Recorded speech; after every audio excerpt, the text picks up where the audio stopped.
భగవద్గీత అధ్యాయం 2 శ్లోకం 69 శ్లోకం యా నిశా సర్వభూతానాం తస్యాం జాగర్తి సంయమి యస్యాం జాగ్రతి భూతాని సా నిశా పశ్యతో మునే.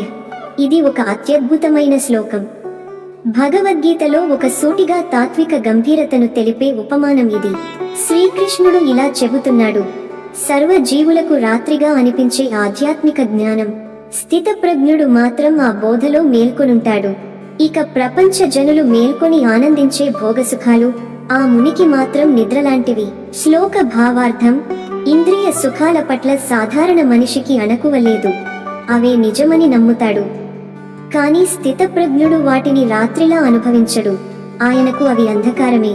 అదే సమయంలో సాధారణులకు అర్థం కాని జ్ఞానపథం స్థితప్రజ్ఞునికి వెలుగుగా ఉంటుంది. తాత్విక దృక్పథం: ఇది సంసార దృష్టి వర్సెస్ బ్రహ్మజ్ఞాన దృష్టి మధ్య వ్యత్యాసాన్ని చూపిస్తుంది. ఒకరు భోగంలో మునిగి జీవిస్తారు, వారికి జీవితం అర్థమైనదే అనిపిస్తుంది. మరొకరు తానెవరో తెలుసుకొని ప్రపంచం ధ్వంసమైపోయే సత్యాన్ని గ్రహిస్తారు, వారికి నిజమైన మేలుకొలుపు అక్కడే ఉంటుంది. నేటి జీవన బోధ: ఈరోజు ప్రపంచం నిద్రలో మునిగిపోయినట్లే ఉంది. Content, comments, following, notifications.